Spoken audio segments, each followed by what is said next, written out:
Take it away. Thanks very much. Hello, everybody. It's nice to see friendly faces. Some people I know, some I don't. So hopefully you'll learn a little bit something about the creek. We'll kind of attack this as a little bit of trivia. So if you have any questions or if you have any guesses at my questions, feel free to speak up. This gives you a pretty good overview of the Rancocas Creek. So you can't go anywhere in Burlington County from the northern end to the southern end without crossing the creek. It actually starts in the east in Ocean County, just outside of Lakehurst Naval Air Station is where the north branch starts. The southwest branch starts down in Camden County, just across the county line in Berlin Township. So quite extensive. There's a lot of area to cover. So the first question, how old is the Rancocas Creek?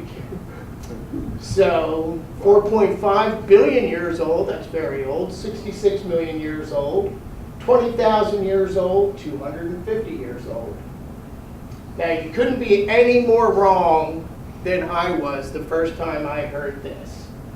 So any guesses? 66, so a little bit of everything. All right, let's take a look.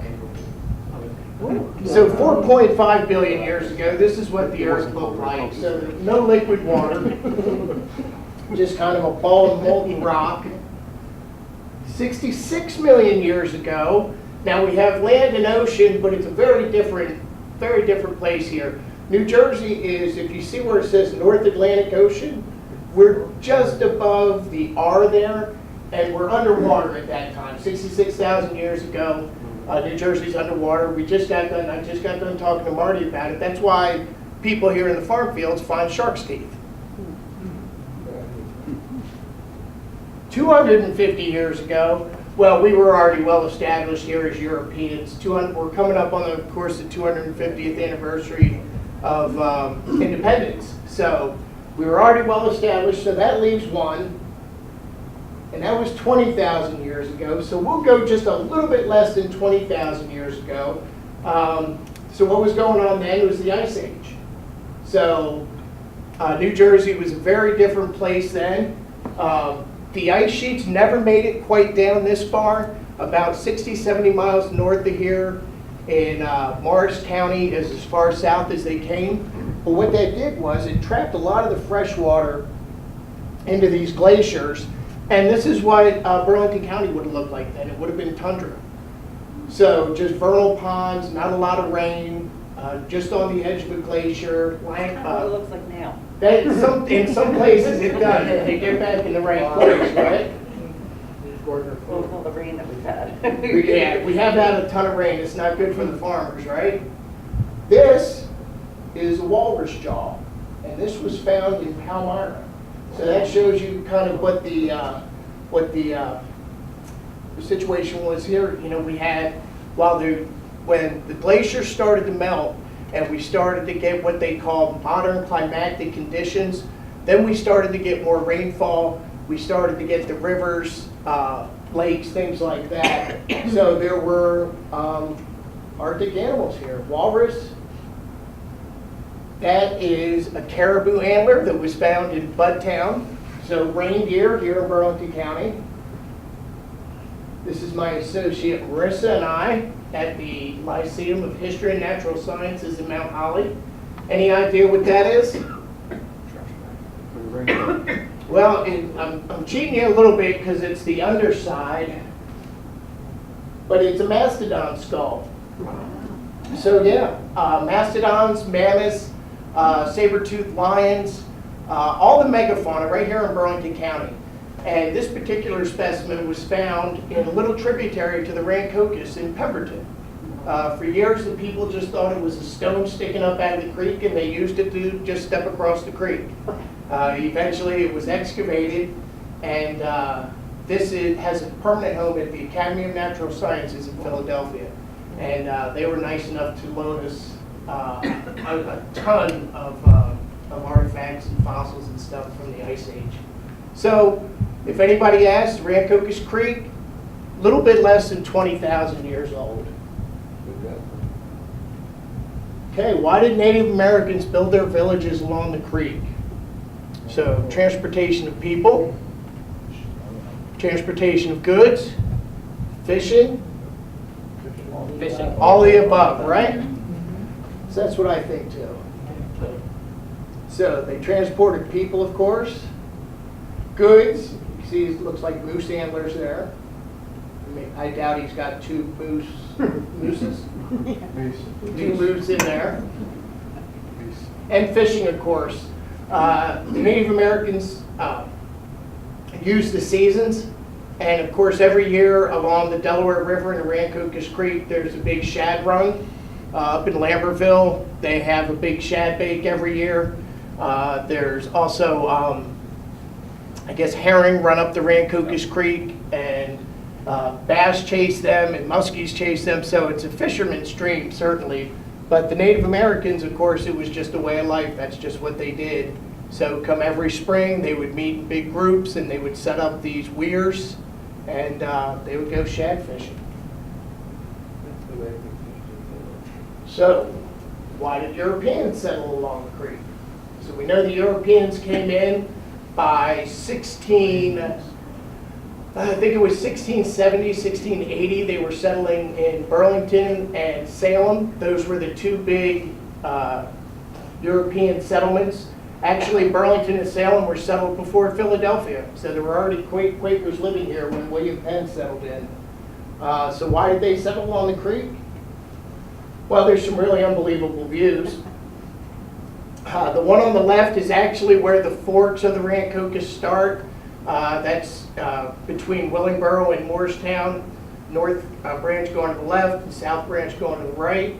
The middle picture is what they call Horsehead Point in Rancocas State Park. So you get up about 40 feet above the creek, you got a real pretty view.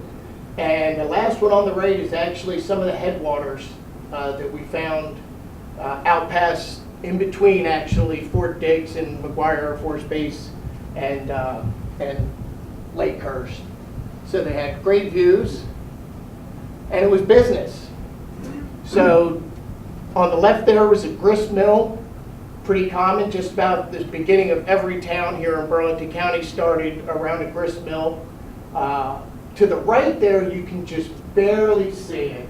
I'm going to come up here and point it out to you, because we were just talking about the forks of the Rancocas on the Hainesport side.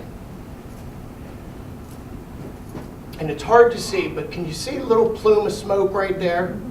So that's actually a light gauge rail system that there's a little trail here, and these were just barges that they filled with sand.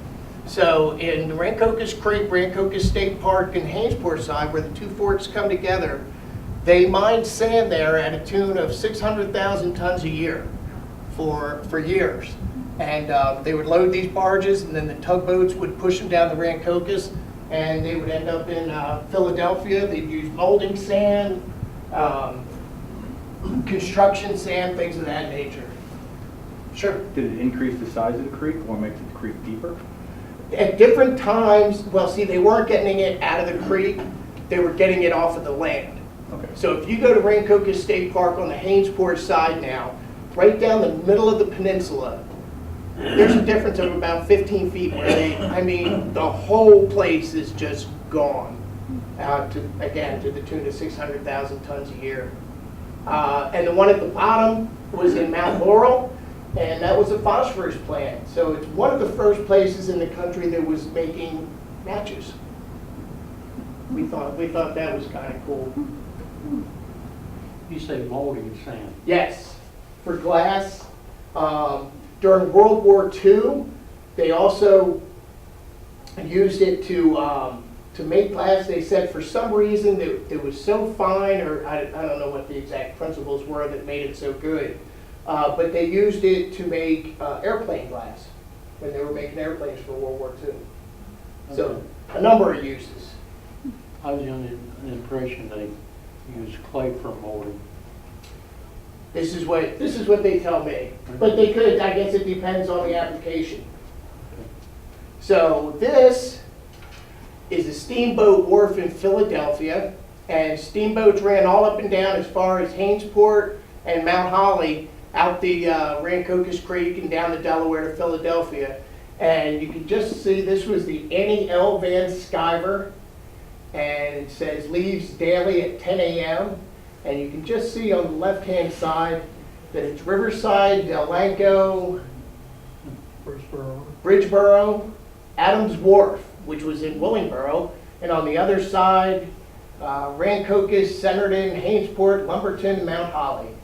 So you can imagine you could get on a boat in Hainesport at the beginning of the day, go into Philadelphia, take care of whatever business you had to, and ride back on a steamship at night. Yeah, it's amazing when you look at the creek now to imagine that they actually had steamships that went up and down. What year was this? This is beginning in the 1880s for this one, but they had steamships that were going as early as the 1840s. And I want to say the Barclay, so Barclay Haynes was the one that started Hainesport, and he had a side wheeler, and that was in business, I want to say, as late as 1910s. And then he gave it or sold it to Tuckerton, and it was used as a ferry between Tuckerton and Beach Haven then for years before they built the bridge across the causeway there. So, and the conduit of the economy. This is a map that dates back to the 1600s. Some of the original settlers along the Rancocas Creek on the north bank. That's a division right down the middle. You see a dotted line. And that's the line in between Willingboro and what would have been Northampton at that point. And you can see how narrow the property lines are there. But if you think back, like we were taught about the Jamestown settlement and the plantations along the James River, there was very little frontage on the river, but they went back for miles. Here, I'm not sure exactly how far back that goes, but thousands of yards certainly. And the river is the way they got everything done. So that was the conduit to business, certainly. So they would have the raw products that they produced on the farm, they would get them down to their wharfs, and then ship them off to Philadelphia.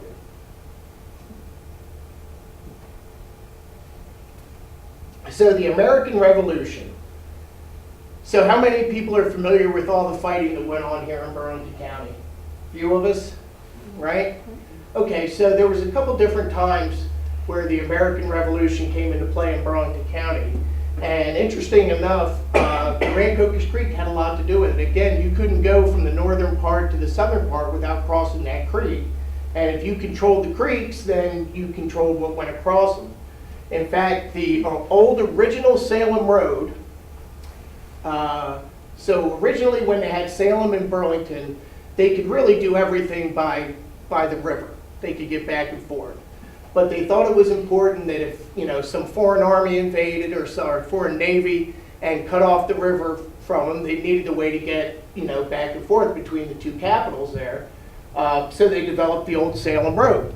And the Salem Road eventually would end up winding through Mount Holly.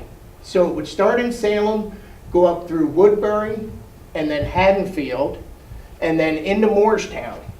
Well, eventually there was a ferry system, and they could go right across the Rancocas Creek and into Willingboro.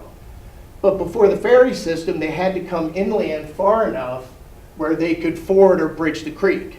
So from Moorestown, they actually came across what would have been kind of along the same line as Elbow Road or Elbow Lane. So through Colemantown, Fostertown, and then Ayerstown, where it's easy to cross the creek there, easy for me to say at least. And then into Mount Holly, down Pine Street and out the north part of Mount Holly, and then over to Burlington. So that's the way they connected.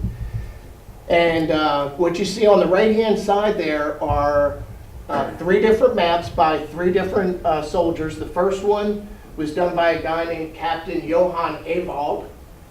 And he's famous because he left us this diary of the American Revolution. And the part that he really gave to us is this little mystery that in 1776, when George Washington, of course, was crossing the Delaware River and taking Trenton, and gets all the credit for that. We actually know that there were more Hessian and British troops in Mount Holly that day. And we know they were in Mount Holly because they had been fighting a skirmish for the previous 2 days between Mansfield and Springfield and Mount Holly.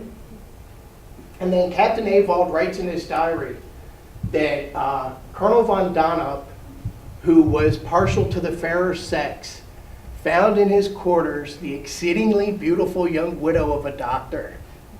And he was permitted to set up his rest quarters in Mount Holly. So what happens is von Donop stays in Mount Holly for 2 more days, and Washington crosses the Delaware, defeats Colonel Rahl at Trenton, and he gets to be the hero. So we still don't know who this widow was, but there's some of us that have some theories. There's some competing theories. Interesting maybe for you guys here with the Indian Mills Historical Society is that John Brainerd writes in his diary to the Presbytery in Scotland, and he says that the home they have here is in such bad shape that every November he's compelled to leave. So every November he leaves, and where does he go? Well, he's got a house in Mount Holly. He's got a church in Mount Holly and also a school in Mount Holly. So the chances that John Brainerd was in Mount Holly in December of 1776 is very good. We also know that at that time John Brainerd had a 20-year-old daughter. And while she was not the widow of a doctor, she was the fiancée of a doctor, and ended up marrying that doctor, Dr. John Cox, who was actually a soldier in the Revolution at that time. So my theory, of course, is that the widow of Mount Holly is none other than the daughter of John Brainerd. So if you get a chance later on, go home and Google the widow of Mount Holly and read a little bit about that story. Map at the bottom was done by a professional soldier named John Hills, and the one at the top right was done by a guy named Major John Andre. Does anybody have a guess? Yes, Or I know who he is. who's Major John He Andre? was the one who set up Benedict Arnold. He is the one that conspired with Benedict Arnold for the plans of West Point. So very famous guy. He was actually hung, I believe it was 1780 for that. And he drew maps on his way through Burlington County in 1778. So we have a wonderful map of Evesham and Mount Laurel, Mount Holly, Black Horse, which is now Columbus, and Crosswicks, as they spent the night moving through the town. So the American Revolution, Rancocas Creek, hand in hand. So here's a picture of Ironworks Hill. In December of 1776, when they had this running skirmish, where they ended up was here on Ironworks Hill to the left. This would have been above the Ironworks. The Ironworks is long gone. It was actually there from 1740 until 1778, when, of course, the British came back through and destroyed it. So, and it makes it kind of interesting also. They only destroyed 2 things when they moved through Mount Holly the second time in 1778. One of them was the ironworks, which is understandable. It's an ironworks. The other one was John Brainerd's church. So maybe they were a little bitter. And the pillage of Rogers Mill. So we were lucky enough to find back in Rancocas State Park the remains of a house and a mill, and they also had a lime kiln. And according to family legend, Mr. Rogers, right? Yeah, right. Actually defended his house, and the family legend was that he fought off the British and the Hessian soldiers as they attempted to abscond with his property. Well, family legend's wrong, and we know it's wrong because there on the left-hand side is a war damage claim that William Rogers filled out in 1783 against the British, and it lists everything they took. They burned a boat of his, they ruined his brewery, let's see, one wood flag, It's hard to read. Two good horses, one good cow. Right, one goat, because nobody would ever steal a bad cow, right? That would be silly. So, yeah, everything is fat and good. And they did make off with some personal items. But it's an interesting thought. When in '78, when the British came back through, they had occupied Philadelphia for a little less than a year. So in '78, when they're moving through, it's now 15,000 men.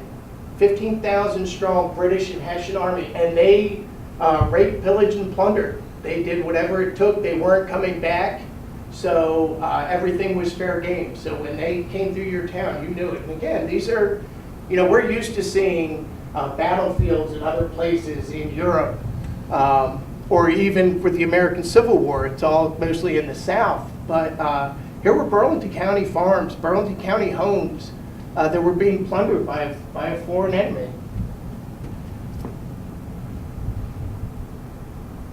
So what did the creek have to do with the Underground Railroad and the path to freedom?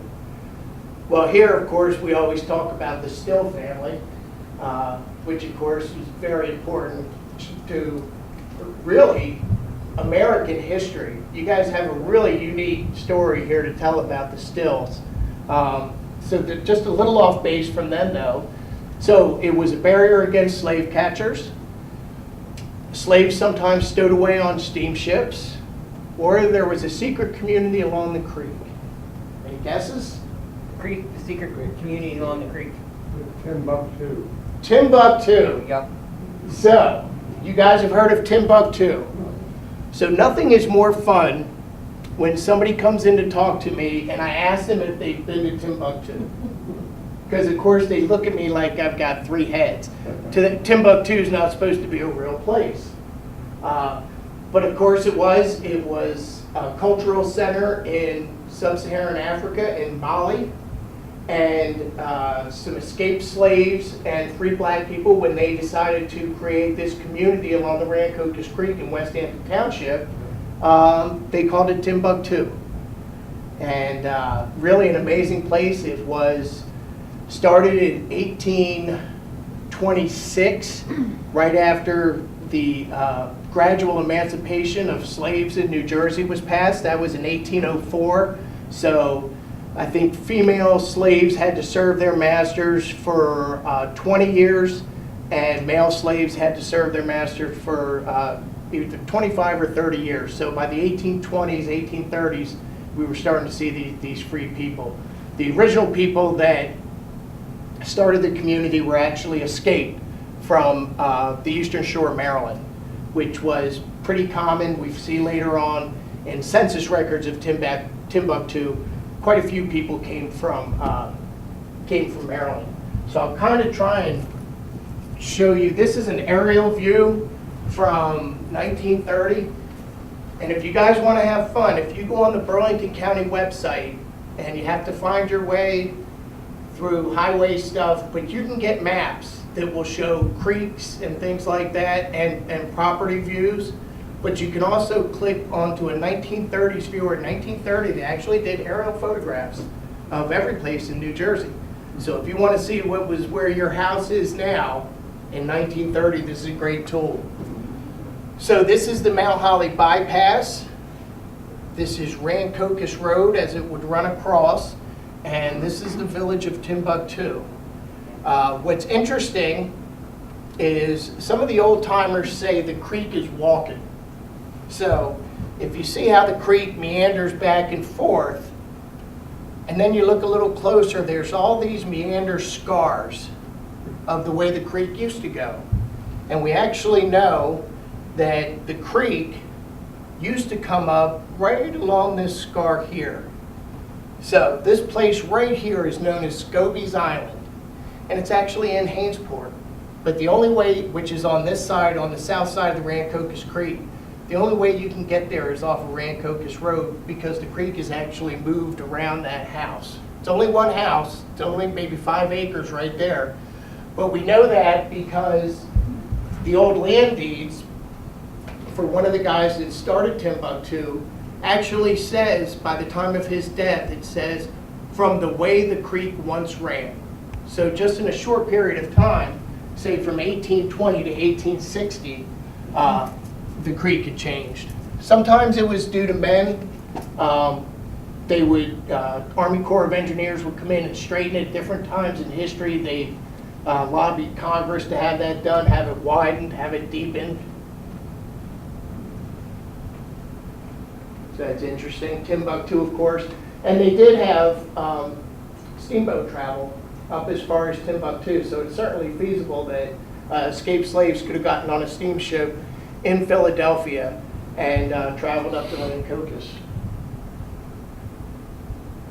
And it must have seemed like nirvana to them. It must have seemed like heaven.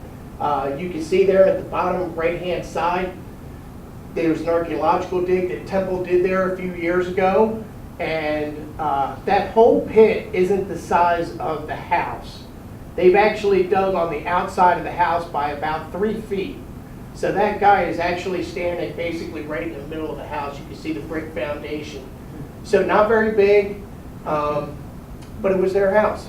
They were free, and they did have instances where slave catchers would come, and slave catchers usually didn't do it just because they felt like it. They were doing it because they got paid. So if somebody was looking for an escaped slave, they would go to Philadelphia, they would employ one of these slave catchers, and then they knew about Timbuktu and similar places around Burlington County. 2 instances we know. The first one was a woman and her 2 brothers who were caught. They were held in the historic prison in Mount Holly, and they held a trial. They actually had to call out the local militia because people from Timbuktu rushed upon the court and staged a protest outside, but the 3 of them were eventually found to be the property of a guy named John Rolfe on the eastern shore of Maryland, and they were sent back. And later on, 20 years later, there was the Battle of Pine Swamp, where a guy named Perry Simmons climbed in the attic of his cabin and held off the slave catchers until the Quakers in the surrounding community of Mount Holly and Rancocas rallied to his support. And they chased the slave catchers off that time. Okay. What famous musical family spent 2 weeks vacationing on the Rancocas Creek? Well, that could be anybody, right? So let's see. The Osmonds? Is that bring back memories, Megan? Is that before your time? No. I used to watch the show. Oh, Donnie and Marie, there you go. Well, this is... And I had the little record box with Donnie and Marie. Oh, you're dating yourself. So, the Osmonds, well, maybe. Ooh, how about the Jacksons? No?